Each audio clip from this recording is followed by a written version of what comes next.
Well, let's head over to Katsina State now, where terrorist leaders this week held peace meetings in 2 local government areas of the state, with local authorities and community stakeholders pledging their commitment to cease hostilities and promote stability under the federal government's Operation Safe Corridor initiative. The meetings held in Sabuwa and Matazu local government areas included LGA chairmen, state assembly members, and a number of prominent terrorist leaders. According to reports, the discussions focused on reconciliation and a cessation of hostilities. Both parties gave assurances that they would work towards lasting peace, and local authorities announced that consultations will continue to consolidate the process.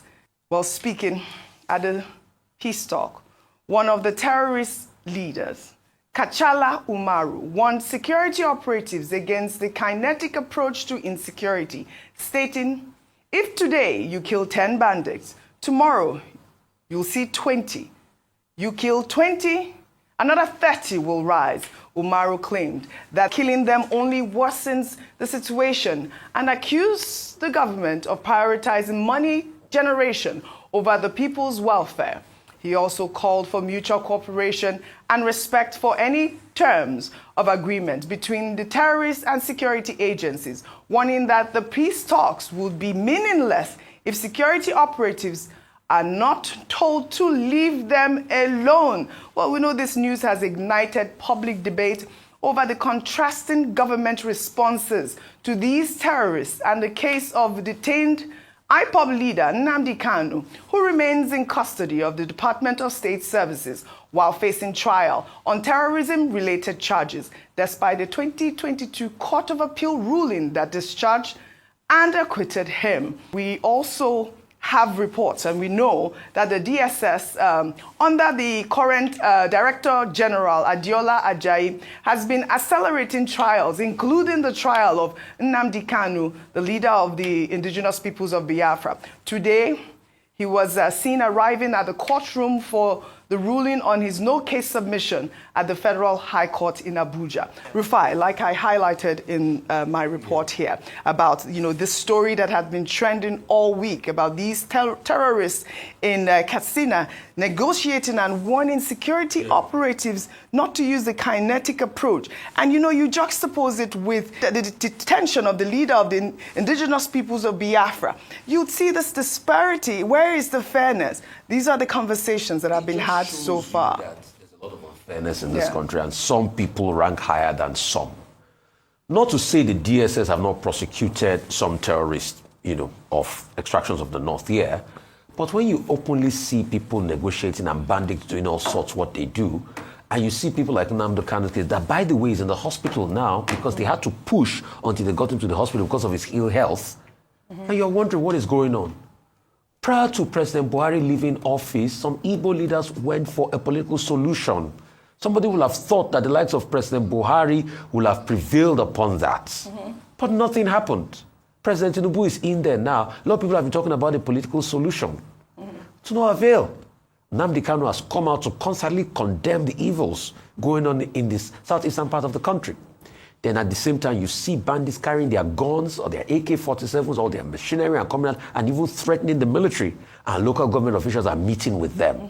I mean, this is the imbalance we talk about. So please, if the government wants to redeem itself, we need to see those bandits that are being brought to book. Yes. Because it looks as though they have permeated into the ecosystem. It looks like they are stakeholders in society. Look at them. They are stakeholders. They even have uniform. And after, when they hold the bandit, the next day they will show Ashwa for them. They will say they are rehabilitating the lives of bandits. I mean. Yeah. Well, all right. This is the conversation that is out there now, and I thought it was important to bring it out there for the federal government's response to these concerns about, even the people from the north and the people in the southeast and the agitation for the release of Nnamdi Kanu. I believe I also saw a report from the governor of Abia State, Alex Oti, talking about the fact that all southeast governors are, pushing for his release at this moment. We'll follow up on the story. Take the story in Adamawa State, where the state's local government chairmen have sparked widespread outrage by sponsoring their wives for a leadership training program In Istanbul, Turkey, the chairman of the Association of Local Governments of Nigeria in the state, Sulaiman Tongo, defended the trip, stating that it was necessary to equip their spouses with leadership skills so they could offer useful advice to the chairman on governance, adding that the importance of the training outweighed the cost.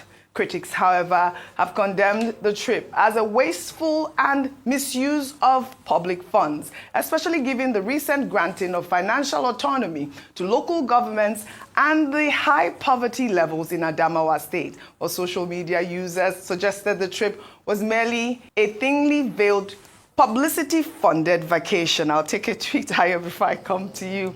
This person wrote on X, Adamawa state is amongst Nigeria's poorest states, yet the governor's wife signed off the Esther Code to sponsor herself and the wives of 21 LG chairmen in the state on a luxury trip to Turkey.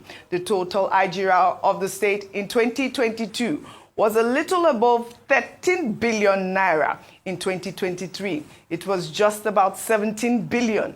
And in 2024, it didn't reach 20 billion. The amount First Lady Remi Tinubu purportedly raised in 5 days. How is a state stricken by native poverty, with a majority of its people, particularly kids, wallowing in hunger and wretchedness, able to afford a luxury trip for 21 women and their aides in faraway Turkey? The answer can only be imagined in a country called Nigeria. Ayo, go ahead. There's no justification whatsoever. Yes. Whether it be training, whether it be vacation, there's no justification for a state that's not able to generate 20 billion naira in 2024 to send wives of local government chairmen to Turkey for training or whatever. I say this because we are still arguing the fact of whether or not there should be the office of a first lady. These are the questions. And what budget line item would fund that. Now we're grappling with office of the first lady of a local government chairman. And then in a state where you have banditry, you have terrorist attacks, you have issues around security and poverty, education levels, out of school children, and what they deem fit to spend their money on is to take about 17 women abroad. I champion the issues around women, yes, and I love women. Yes. But when we have to call a spade, that this is absolute waste of government resources. Yes. And it's a slap on the faces of Adamawa children who are not in school as a result of lack of budgetary allocation to them being able to go to school. It is a slap on the face of the people who have to beg for food in Adamawa State. It is a slap on the face of those who are displaced currently as a result of security challenges in Adamawa State. It should be probed, and anyone who's found culpable should face the punishment. Absolutely. It's very sad that we're spending our resources this way. I totally agree with you. This should be probed. Dr. Abati, I'd like for a quick comment from you really quickly about the coronation event and also the reports that we received early this morning about soldiers attacking Arise crew members. I believe that the military has apologized, but it was quite unfortunate to see that happen, given the circumstances. Well, whether it's in Gaza or on the streets of Paris or on the streets of Nigeria, no journalist should be brutalized, victimized, harassed, intimidated in the course of the discharge of his or her duties. And I think it's also very embarrassing. You said the military has apologized, that on a day of celebration for the people of Ibadan, on a day that the media, well-wishers, and others are joining the people of Ibadan land, on a day of joy, that anybody wielding a gun or even a cane would intimidate journalists. The point we were making is that soldiers and journalists are partners in the business of building this country, of developing this country. And each time we hear that uniformed persons turn their anger on professionals doing their work, it saddens us. It makes us very unhappy. And I hope that the military authorities will go a step further and identify those errant soldiers and sanction them accordingly so that in the future there will be no repeat. All right. That's that about that. Well, On the second leg, we celebrate with the people of Ibadan land on the ascension to the throne of politician, businessman, philanthropist, elder statesman, Oba Rashidi Adewolu Ladoja, former governor of Oyo State. And as you pointed out, that episode with Lamidi Adedibu, who wanted kickback, a percentage of the money, and Governor Rashidi Ladoja refused. The matter went all the way to the Supreme Court, and of course, he was reinstated. You know, a man who represents, you know, an aspect of Nigerian politics about the evil of godfatherism and the courage of individuals like himself to stand up in that regard. Two, the second point is that, you know, the president of Nigeria is witnessing this event. You know, governors, everybody from everywhere, and Arise News was also on the ground. Very unfortunate that our crew was attacked. Shops are closed, markets are closed, Mapo Hall is filled with people. But the thing to remark upon is the succession, you know, pattern in Ibadan traditional politics. You pointed out that Oba Ladoja has been on the queue for 22 years. So there's usually no rancor. And all the people on the Balogun line, the Otun line, the Yalode line, the Mogaji line, you know, they understand how that system is structured. And congratulations to the king, because today he's also celebrating his birthday. He's 82. Fantastic. Happy birthday, Oba Ladoja. And of course, Arise News during the course of the day will bring you live updates. Let's take this story now in Lagos. It's an update to the story we brought you yesterday about flash flooding in Lagos.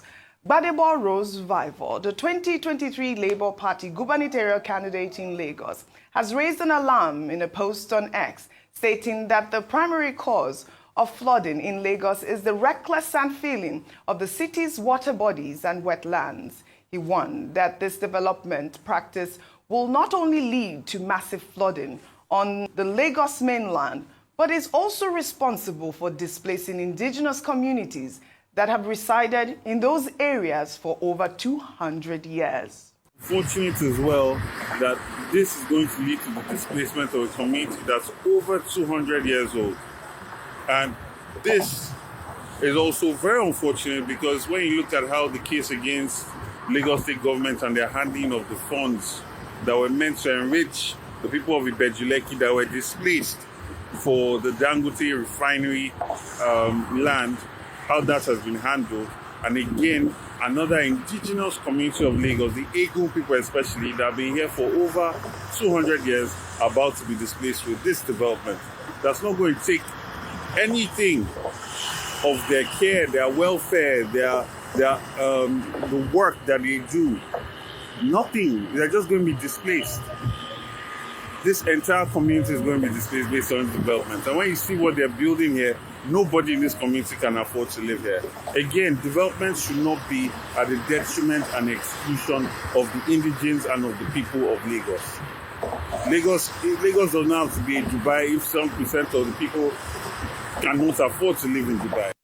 All right, Gbadebo Vival has raised this concern, and I'll take some reactions. This is from Wale Adeshina, who wrote, "The Lagos government is prioritizing profits over people, sand-filling wetlands for luxury developments, while ignoring the devastating floods and displacement of indigenous communities is irresponsible and inhumane."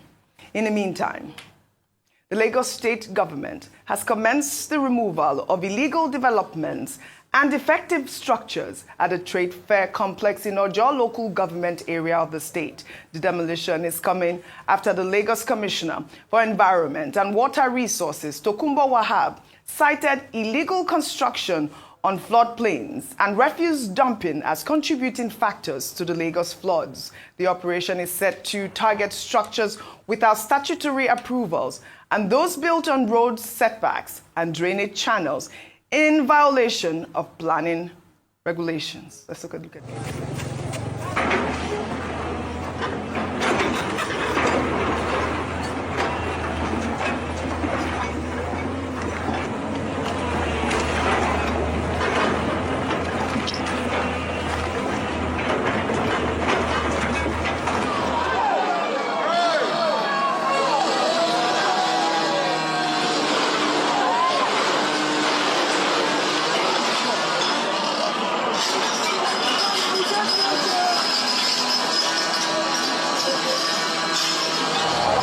the trade fair complex.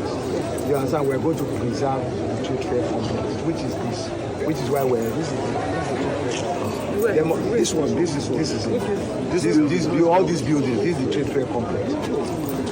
Oh, this is so sad. Livelihoods, people's property. We know multiple government agencies are involved in this exercise, including the Ministry of Physical Planning, Lagos State Building Control Agency, Lagos State Urban Renewal Agency, and the Lagos State Fiscal Planning Permit Authority. Rufai, I'll take this tweet and then I'll come to you. Yemi wrote on X, I think Jide Sanwo-Olu, that's the Lagos State Governor, needs to urgently restructure the Ministry of Physical Urban Planning.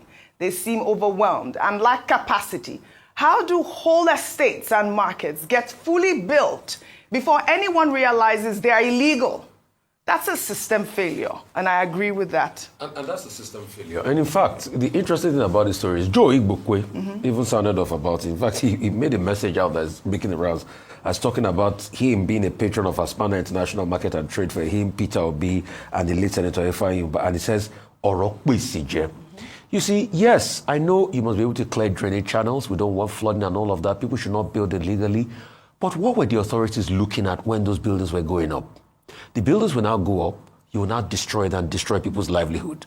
Do you know in the plaza, Oji, I hear of people that are losing their sanity as regards the fire that happened around the plaza on the Lagos Island. Some people will never be able to recoup their lives from all of that. Now you are damaging buildings, a lot of investments.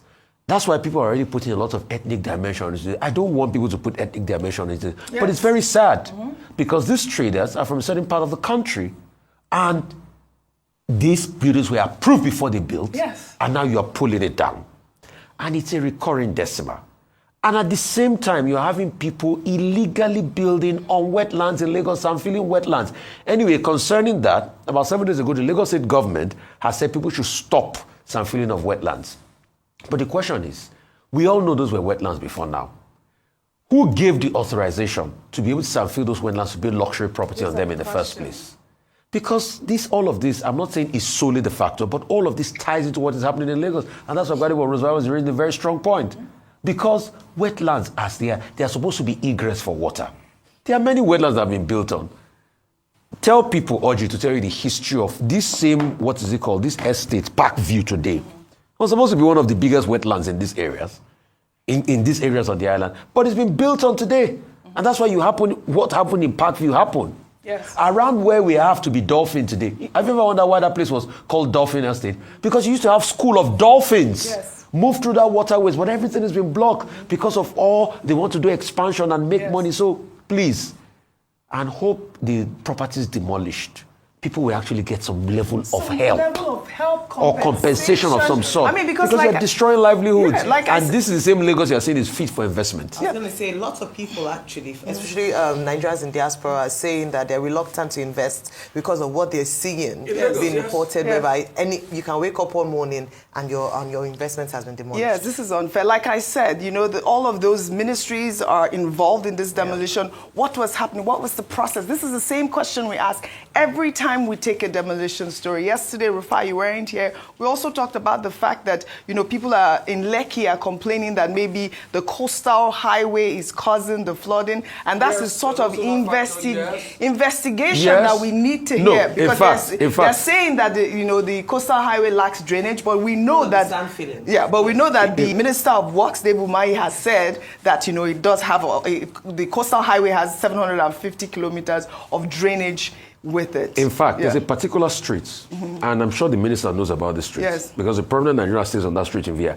There's a particular street that once the coastal highway was made, they blocked a part of the egress of water, and the street started flooding. Until we had to call the environment. I mean, we had to liaise with people in the environmental department to be able to open it up so that you can channel the water away. So it's pushed a lot of water also, and that's why we should also be careful. Yes, we want development and all of that, and that's why when we're asking for the environmental impact assessments, these are the things we're asking. Some people say we don't want that. No, I want what's it called, development to come. We want infrastructure, but things need to be done properly. All right, well said, well said. We will continue to follow up on this story in our echo. Every day I'll keep saying, echo ni budget, please.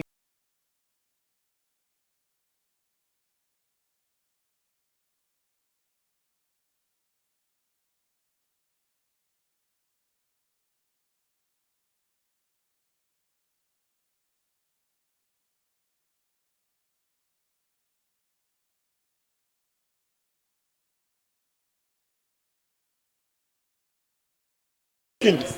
Who is speaking? And you are dragging an innocent man who did nothing. And you No, think that no, this is wrong. Very wrong. Very wrong. Very clear, yeah. Good afternoon. Yeah, sure. We just want sorry. It's not a photo shoot now. I'm not sure if let's shoot. Nah, happy and We just need a clarification on the ruling on the NMA. What exactly was the position of the court on that for the benefit of that? Was it dismissed? Was it rejected? Or what are we supposed to take out of it? Well, the ruling is simply requires Nnamdi Nnamdi Kanu, the defendant, to enter his defense. It's not a pronunciation of guilt or not guilty. So that is why it's called a no-case submission. So the judge made a ruling that there's a prima facie evidence that needs to be explained. So in common parlance, it calls on him to come and mount his own defense. But there is the other aspect of the ruling that concerned extraordinary rendition. That very one is one that compounded us, because the extraordinary rendition of Nnamdi Kanu is so open and notorious. Two international institutions or two separate panels of the United Nations have made pronouncements regarding his extraordinary rendition and called for his unconditional release. Nigeria is a member of the United Nations and therefore bound to consider that and implement that decision. And in Nigeria here, 3 courts have made similar pronouncements. First was by the Federal High Court of Omahia, which awarded him 500 million naira. And the Court of Appeal also pronounced that he was a victim of extraordinary rendition. And in the Supreme Court, the same Supreme Court that sent this case back to trial, reached the same conclusion, that he was a victim of extraordinary rendition. And all these things are of the record. They are all in the file. And we remember when this trial was being conducted, these very documents were tendered in evidence. So it compounded us, it confused us, that the court now made a pronouncement that the extraordinary rendition had no evidence before the court, that no evidence of it was submitted before the court. And you remember, least but not the last, recently a Kenyan High Court made the same pronouncement.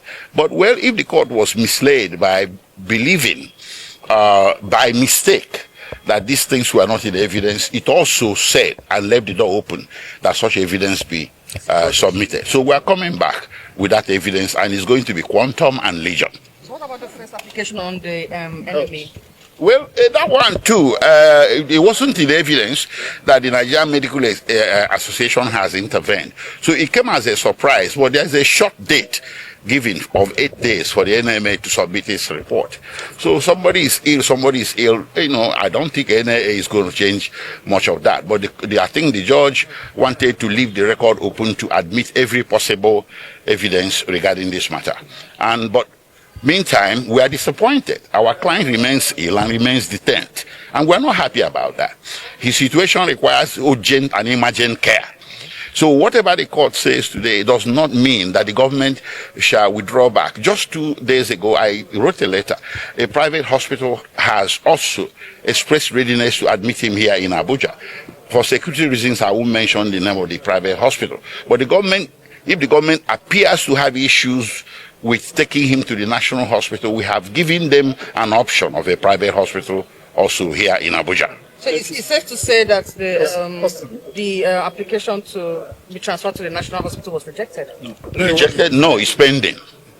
Yes. One other information. It hasn't been rejected. It's pending. It's pending the admission of this report from the Nigerian Medical Association and the opinion of the Nigerian Medical Association. And you know, if you were in court, the judge had ordered that the committee or panel to be considered by the Nigerian Medical Association shall have a member from the National Hospital. So National Hospital is still in play. Thank you very much. One other information, please. One other information. We are saying that the judge has no jurisdiction whatsoever to try Nnamdi Kanu, because that particular issue of being a victim of extraordinary rendition must be determined, and that one will be whether they will be the one that will confer jurisdiction on the court. And the court said there is no evidence before him. No, we are going to supply evidence before him that Nnamdi Kanu was extraordinary rendition. Then, having done that, there is nothing, no case to answer. So that you should go home with that. And if they fail to do otherwise, we will not see it as a war against the Igbos. Thank you. And just like he said, two sets of rules. One rule for the Igbos and one rule for every other Nigerian. This is a unique opportunity for Nigeria to be circumspect and look towards a political solution to this matter, and for, especially as it concerns high crime and criminality in the Southeast. So we are all disappointed, but God has not spoken yet. We will come back and show that the extraordinary rendition was indeed included in the submissions made to the court. And then the judge, like the barrister said, we will know whether he has jurisdiction or not. But for the Igbo people, this is your time to rise up and to speak up and to say enough. Who attended Nnamdi Kanu's hearing today, during his address after the court session, said there are two laws in Nigeria, one for the Igbos and one for the non-Igbos. Because when it comes to the Igbos, guess what? The case is always different. You know, like what Nnamdi Kanu experienced today, bandits being granted pardon in Nigeria and Nnamdi Kanu being held back in prison. You can see people who have bite people. The federal government is willing, they've even warned the federal government that any attack on them is going to multiply their numbers. Now, this person said there are two separate laws in Nigeria, one for Igbo man and the other for non-Igbos. Honorable Obi Agwocha addressed Biafrans at the Federal High Court of Abuja. He addressed Nigerians, not just Biafrans.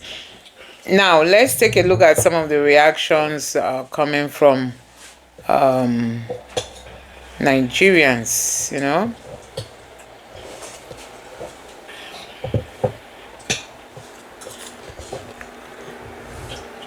Yet, when we tell them to support Biafra independence and consolidation, what our leader, Nnamdi Kanu, is suffering for, they turn efulefus. Can you imagine? Igbo Nigerians, how many times will rain fall on you before you say enough? Biafra has been declared. Let us support Biafra USB government. That's Biafran government. And let me still take more reactions coming from Nigerians. This other person here is talking like this won't save your life. Can you imagine? I don't know the kind of reactions people are reacting here. I know that many of the Igbos are not happy with the way Nigerian Igbo politicians are handling this case. You know, many people are not happy. Thank God that Alex Oti came out to make some statement before all this, you know.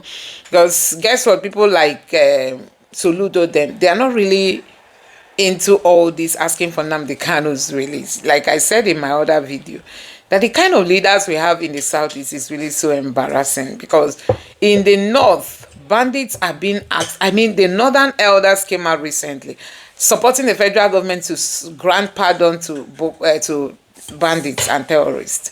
But in the Southeast, the leaders are asking for Nnamdi Kanu to be kept in jail. You can see the two sides of all this. Now, this person reacted again and said, the young and old Igbos are far from being sensible, and elder muttering gibberish while thinking he's making sense is shameful. Nnamdi Kanu has been responsible for numerous deaths and widespread homelessness among Igbo communities. The truth is, he should buy in DSS dungeon. This is coming from a Yoruba guy saying that Nnamdi Kanu should just buy in the DSS custody. And this other person is saying nonsense. Every time we like to make reference to bandit negotiation with the governors in the North. Were you not in Nigeria? Didn't Nnamdi Kanu hold a negotiation meeting with the Southeastern governors, namely Okezie Ikpeazu, Willie Obiano, Devuma Ifeanyi Ugwuanyi, and Hope Uzodinma? Did Nnamdi Kanu respect what they agreed? Those who lobbied for Sunday Igboho were told to keep the peace, were told to go keep the peace, ensure there is no more breach of security, and further agitation took place in 3 months. They communicated Sunday Igboho's followers and they obeyed, and government saw that they were amendable to discipline. They look away, paving way for delegation. When he communicated the followers of Nnamdi Kanu, they despised him, abused him, and called him unimaginable names, and even put threats on his life. Verify Nwodo is alive. So this person is actually saying that Nnamdi Kanu refused negotiation with the Southeast leaders. So they should not be blaming the Southeast leaders if he's being held back in detention. That's what this person is saying. Then another person here said, I blame our leaders, especially our governors, who are only more interested in their political career than the welfare of our people. While in the north, leaders who bring the federal government to negotiate with terrorists, the Southeast leaders, especially the governors, are self-minded, selfish-minded. This other person here says, stop wasting our time here because there will be no justice in Nigeria for Nnamdi Kanu in Abuja Criminal Court. Use the Kenyan Justice Court document to remove him out of the Abuja court. No court in Nigeria can try him. He told you guys, and I also believe that. So there are a lot of reactions here. The question remains, why is the federal government granting bandits pardon and cannot see any reason to free Nnamdi Kanu despite his health challenges? Anyway, guys, let me know your thoughts in the comment section below. Please don't forget to subscribe and turn on the bell notification. Thank you.